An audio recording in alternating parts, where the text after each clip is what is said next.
Bueno, hola. Vamos a hacer un pequeño experimento que pretende demostrar, para que nos quede claro, cuál es el comportamiento de una muestra radiactiva que se desintegra a lo largo del tiempo. O sea, ustedes saben que una muestra radiactiva está formada por átomos cuyos núcleos son inestables. O sea, tienen una relación protón-neutrón o un tamaño nuclear, un número total de partículas tan grande que lo vuelve inestable. O sea, las razones de estabilidad las vamos a estudiar después con más detalle. Pero ahora vamos a lo esencial. ¿Yo puedo saber al cabo de un tiempo dado cuánto me va a quedar sin desintegrar de una muestra radiactiva? ¿Tengo manera de calcularlo? ¿Se puede estudiar desde el punto de vista cuantitativo cuál es la relación entre la cantidad de átomos que tiene la muestra y la cantidad de átomos que va a tener al cabo de un tiempo dado? Bueno, este pequeño experimento muy sencillo, que les recomiendo que lo hagan ustedes en sus casas, es muy sencillo y muy económico y se puede hacer muy rápidamente, nos va a mostrar cuál es el comportamiento de una muestra radiactiva utilizando partículas que poco o nada tendrían que ver en principio con muestras radiactivas. O sea, esta va a ser mi muestra radiactiva. Con esta muestra vamos a trabajar, voy a trabajar yo. Ustedes pueden elegir otras equivalentes. ¿Y en qué consiste esto? No sé si se ve bien ahí. Tengo mi muestra radiactiva, la tengo en un frasco porque va a ser muy peligroso para que no se escape. ¿Y quiénes representarían a los átomos de la muestra radiactiva? Son simplemente, en mi caso, unas lentejas que están pintadas con esmalte de uñas en una de sus dos caras. Ustedes lo pueden hacer con cualquier pieza que se repita, o sea, tienen que tener más de 50. Lo que importa es que sea más de 50, por eso las lentejas, los porotos son ideales porque uno puede agarrar un puñado y ya sabe que va a tener 50 o más. No menos de 50, y ahora les voy a explicar por qué. Lo único que tienen que hacer es tomarlas, desparramarlas sobre una superficie plana. Para evitar que se anden deslizando pueden usar un paño, un repasador por ejemplo. Las ponen lo suficientemente separadas y las pintan con un marcador, con esmalte de uñas, con lo que tengan a mano. Solo de una cara. Esa cara que está pintada, que vendría a ser esta, la cara pintada representa el átomo. Con la cara pintada hacia arriba, el átomo estaría en estado inestable, o sea, su núcleo sería radiactivo. Con la cara hacia abajo se ve la semilla sin ningún tipo de pintura. Ese sería el átomo después que se desintegró. Teóricamente ese átomo habría quedado estable, ¿sí? O sea que esa va a ser nuestra muestra radiactiva. La volvemos al frasco y les cuento ahora qué es lo que tienen que hacer con la muestra para hacer el estudio cinético de la desintegración radiactiva, que es el nombre que le di a este sencillo experimento.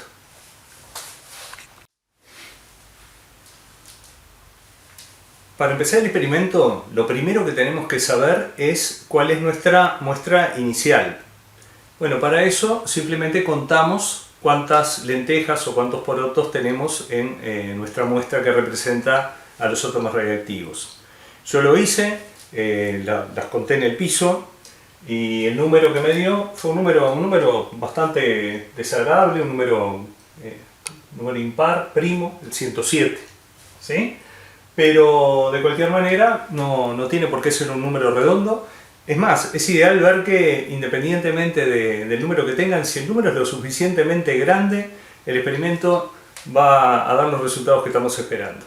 Así que ahora les muestro cómo quedaron las lentejas en el piso. Y si quieren lo pueden ir haciendo ustedes, paso a paso. Vamos pausando el video y lo van haciendo, y si no, miren todo el video y después lo repiten. Los resultados no van a ser idénticos, van a ver que desde el punto de vista matemático son totalmente consistentes, son totalmente comparables. Los resultados que obtengo yo o los resultados que obtenga cada uno de ustedes, cada uno de los compañeros de ustedes.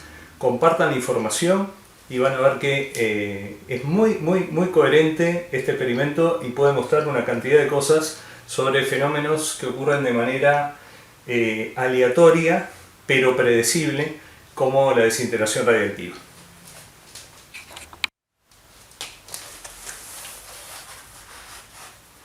Esta entonces es mi muestra radiactiva. Si quieren tomarse el trabajo de contarla, van a ver que son las 107 lentejas que representan a los 107 núcleos radiactivos que disminuirá nuestra muestra inicial. Las ven agrupadas de a dos porque fue más fácil contarlas así, juntándolas de a dos, pero no hay ningún motivo. Esto podría estar todo distribuido y no tiene ningún sentido que ustedes las coloquen todas con la parte pintada hacia arriba para contarlas, simplemente las cuentan y parten de la base que inicialmente estaban todas en estado inestable, o sea que estaban todas en condiciones de desintegrarse. Entonces ahora lo que vamos a hacer es, con mucho cuidado de no perder ninguna, recoger todos los átomos reactivos y devolverlos al recipiente.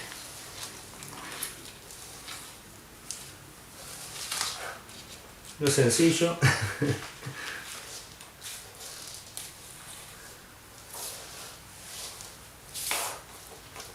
A ver si lo logramos lo más rápido posible. Creo que ahí están todas. Y las devolvemos al recipiente, tapamos, agitamos y las volvemos a desparramar en el piso al azar. Que caigan como caigan, no hagan trampa, no den vuelta ninguna, ¿sí? Las que quedaron con la pintura hacia arriba la dejan hacia arriba, las que quedaron con la pintura hacia abajo las descartan. O sea, vamos a separar ahora en primera instancia cuáles quedaron con la pintura hacia abajo. Estos representan a los átomos que se desintegraron. Las que aún están con la pintura para arriba son los átomos que quedaron sin desintegrar. Así que, una vez que hayamos separado las no radiactivas, las que ahora son los que representan átomos estables, vamos a contar cuántos núcleos inestables nos están quedando. Con esta ya no vamos a trabajar más, por lo menos no en esta serie de este experimento. La podemos guardar para repetirlo y para ver que los resultados son, si no idénticos, desde el punto de vista matemático, desde el punto de vista estadístico, los resultados van a ser los mismos en todas las veces que lo intentemos, siempre y cuando el número total no sea muy pequeño. O sea, por eso les digo que no usen menos de 50 unidades, de 50 lentejas en este caso. ¿Sí? O sea, con estas no vamos a trabajar más y lo que tenemos que hacer es contar las que nos quedaron. ¿De acuerdo?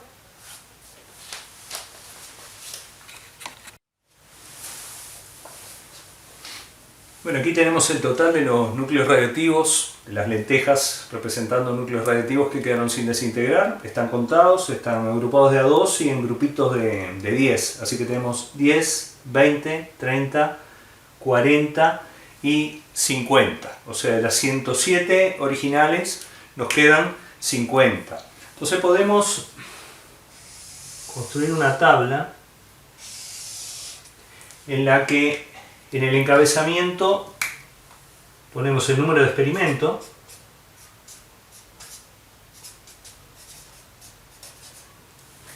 y en otra columna el número de cuentas. Y tenemos un estado inicial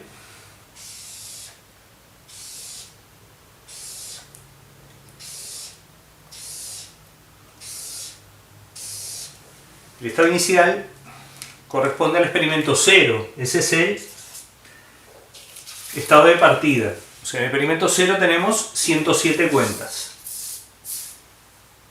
107 núcleos radiactivos. En el experimento 1, que es el que acabamos de hacer, experimento 1, nos quedaron 50. Así que tenemos 0, experimento 0, 107, el estado inicial de la muestra. Después de una agitación y posterior conteo nos quedan 50. separamos los núcleos que se habían desintegrado y ahora vamos a repetir el procedimiento hasta que no nos quede ninguna partícula radiactiva. Esto lo vamos a hacer un poquito más rápido porque ya descubrieron el mecanismo, o sea que ahora nos queda juntar los núcleos radiactivos que tenemos, devolverlos al recipiente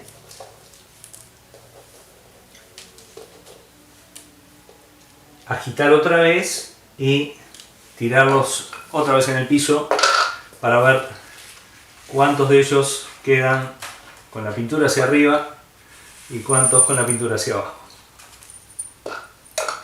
Tapamos, agitamos y otra vez al piso. ¿Sí?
Se nos desintegraron 2 y nos quedan 3. Experimento 6, 3.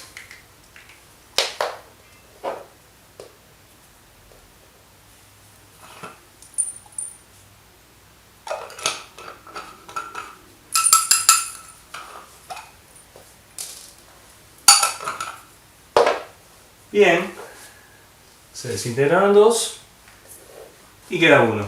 Experimento 7, 1. Bien, con estos datos ya podemos hacer un estudio de la cinética de la desintegración radiactiva o la cinética, que es lo equivalente, del cambio de las lentejas por cara coloreada por cara sin colorear.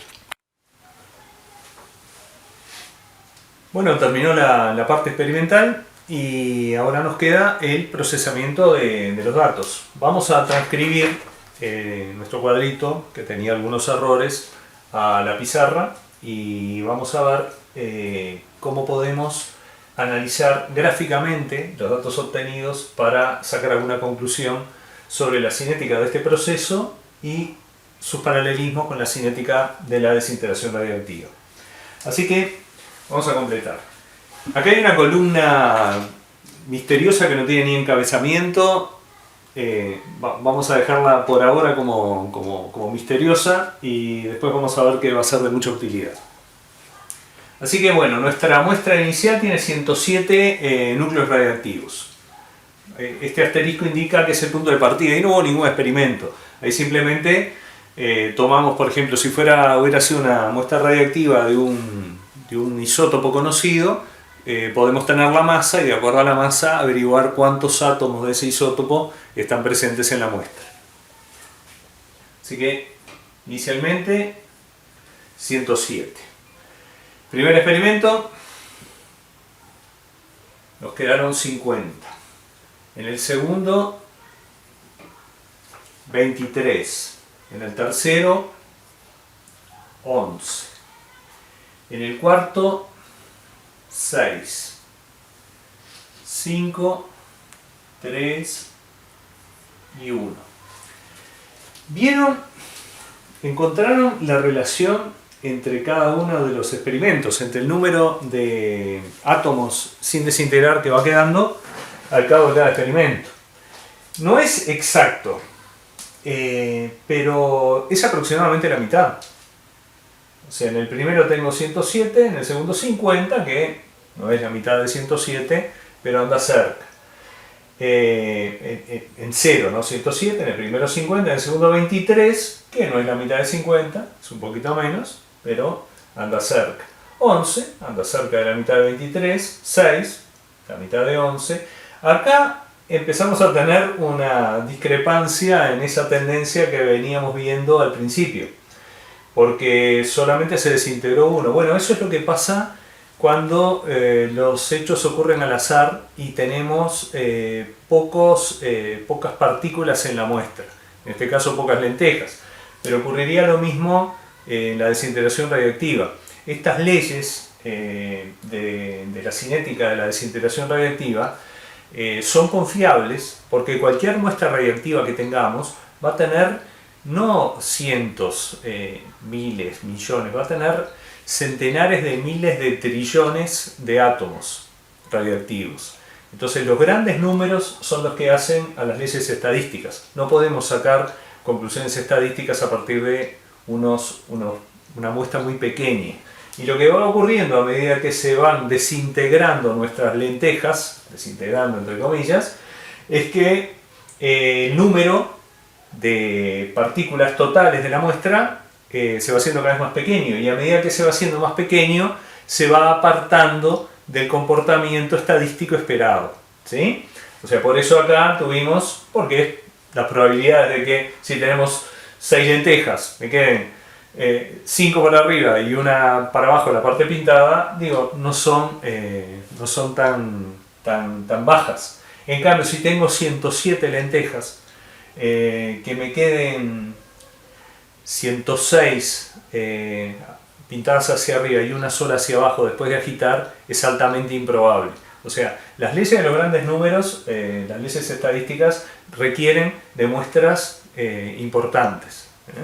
Por eso es tan difícil hacer encuestas, porque se necesita una muestra lo suficientemente grande y lo suficientemente representativa como para que se valide alguna conclusión que uno saque de ella. Bien, así que, y terminamos acá con un solo núcleo radiactivo sin desintegrar en el experimento 7. ¿Qué podemos esperar si agitamos esa única lenteja y la tiramos en el piso? Y bueno, las probabilidades son 50% que quede para arriba, 50% que quede para abajo la parte pintada. O sea, si hubiéramos repetido, probablemente nos hubiera quedado hacia arriba, un 50% de probabilidades, y un 50% hacia abajo. Probando 2 o 3 veces seguramente iba a quedar hacia abajo y le íbamos a considerar no radiactiva y ya tendríamos 0, ¿sí? Ahora, vean lo interesante, ¿no? Cada vez que agitamos se reduce a la mitad. Digo, piensen un poquito, ¿tendrá algo que ver esa reducción a la mitad con el hecho de que una lenteja tiene 2 caras? Una cara que está pintada y otra cara que no está pintada, y que las probabilidades cada vez que los agitamos es que quede 50% hacia arriba y 50% hacia abajo. Por eso es que se reduce a la mitad. ¿Qué pasaría si en lugar de lentejas lo hubiéramos hecho con dados? Supongan que tuviéramos 107 dados idénticos y eligiéramos, o le pintamos una cara al dado, o elegimos un número cualquiera del dado para considerar que es radioactivo. Elegimos el 6. El 6 es el valor correspondiente al átomo radioactivo. Y bueno, tenemos los 107 dados, los tiramos y contamos cuántos quedan con el 6 hacia arriba, ¿sí? Y descartamos los otros, y así vamos repitiendo. ¿Se daría exactamente esto de que en cada experimento se reduce a la mitad? Se los dejo como pregunta y me lo contestan, me lo comentan en el video o en algún trabajito que les mande a hacer a partir de este video.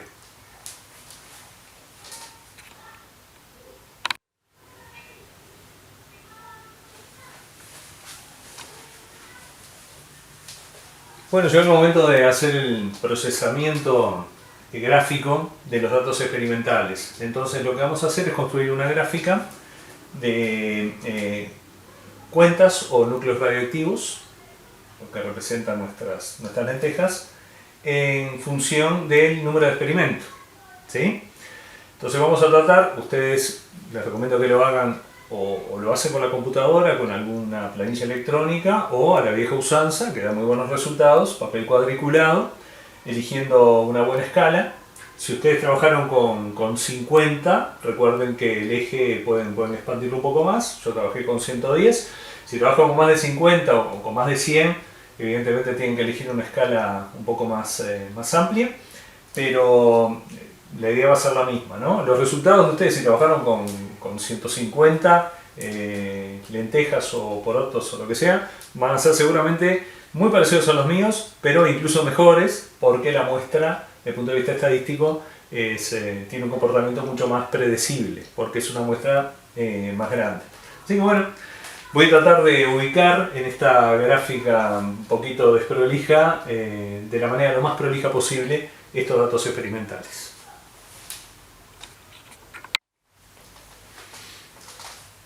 Vamos a ubicar nuestro primer valor. El primer valor, 107, que es el que corresponde al estado inicial, al tiempo cero, ¿sí? O sea, al experimento cero, la muestra antes de empezar a desintegrarse, tiene 107 partículas. O sea que el valor estaría tocando el eje, estaría sobre el eje, el primer valor, 107, bueno, 105 estaría por acá, 107, vamos a dibujarlo con mucha condescendencia, ese punto bastante redondo y grande como para que los errores queden un poco absorbidos por el dibujo que estamos utilizando.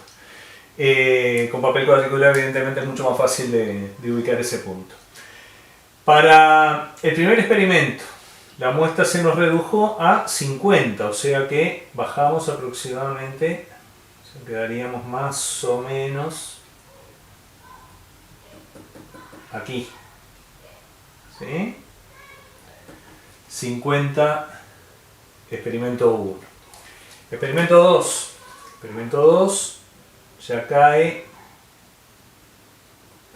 a 23. Bueno, acá serían 25. Vamos a suponer que 23 anda por acá.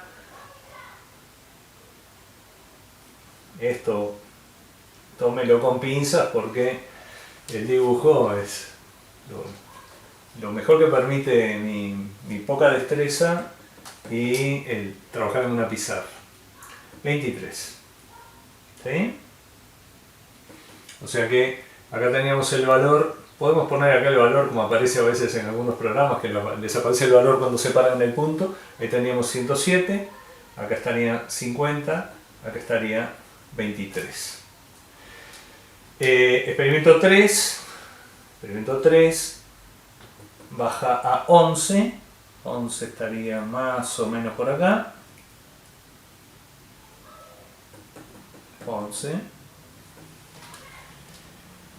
Experimento 4 baja a 6, acá este es 0, esto es 10, 5 estaría por acá, 6 estaría un poquito por arriba.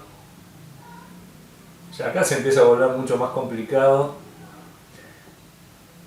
respetar la escala, pero vieron que la tendencia se va viendo de manera bastante clara. Experimento 5. Experimento 5 prácticamente no hubo cambios. Experimento 5 quedaría apenas un poquito por debajo del valor, o sea, una unidad nada más. Quedaría más o menos a la misma altura que el que corresponde al 4. En el experimento 6 bajamos a 3, o sea, estaríamos un poquito por debajo, más o menos por ahí. O sea que tendríamos 6, acá tendríamos 5 y acá tendríamos 3. Estaríamos por acá. ¿Sí? No tienen por qué marcar los puntos. Ustedes con el papel cuadriculado pueden orientarse sin necesidad de llenar la gráfica de líneas punteadas. Si los ayuda, bien, pero es totalmente innecesario y a veces incluso complica visualizar correctamente la gráfica. Experimento 7 nos queda solamente una. O sea, experimento 7 estaría casi acá tocando el eje. No lo llega a tocar porque no es 0, pero estaría prácticamente por ahí. Si unimos estos puntos con una curva lo más suave posible, van a ver que lo que tenemos es una curva de este tipo.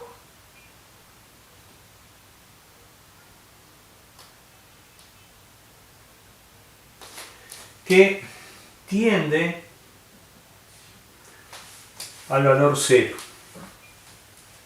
O sea, eso en matemáticas se dice que tiende asintóticamente a cero. Quiere decir que tiende a cero en el infinito, no alcanza nunca el valor de cero. Si trabajamos con números, eso es cierto.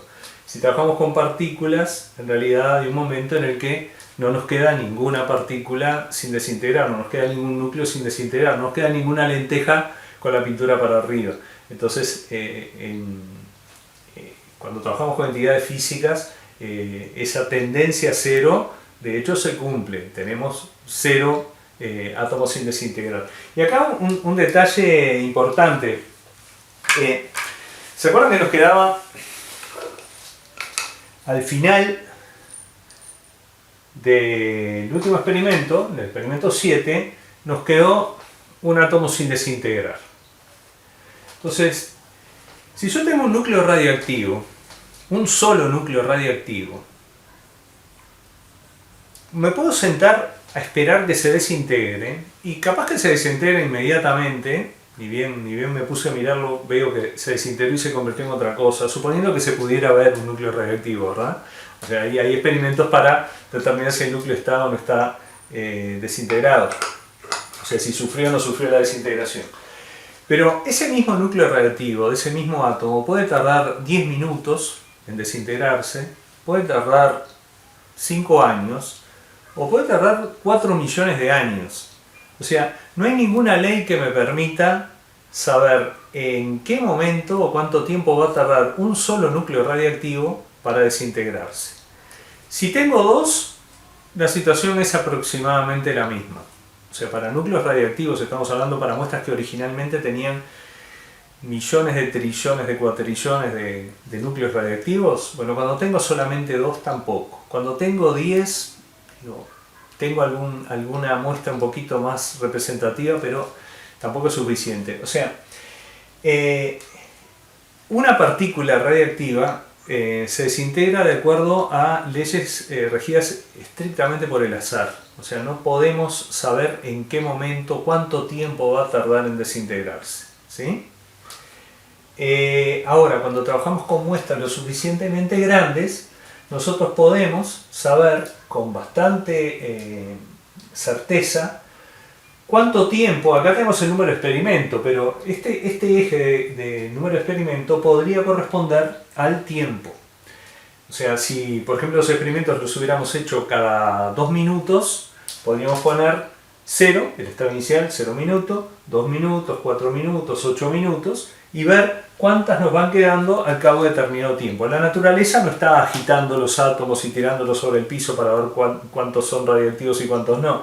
En la naturaleza los átomos radiactivos se están desintegrando de manera espontánea y al azar, pero siguiendo una pauta, digamos, muy similar a la que estamos viendo, si no idéntica, a la que estamos viendo con este ejemplo. Entonces, vamos a pasar de las lentejas a las desintegraciones radiactivas y vamos a colocar en esta columna, en lugar de experimento, vamos a utilizar el tiempo, y en lugar de esta columna podemos utilizar distintas magnitudes. Puede ser la masa de la muestra radiactiva, puede ser el número real de núcleos radiactivos presentes en la muestra, o puede ser una magnitud que se conoce con el nombre de actividad, que tiene que ver con la rapidez a la que la muestra se está desintegrando. O sea, vincula el tiempo con la cantidad inicial de partículas radiactivas, ¿sí? Así que queda esta columna todavía por completar. Vamos a dejarla por ahora en suspenso y vamos a ver qué pasaría si en lugar de trabajar con lentejas hubiéramos trabajado con núcleos radiactivos.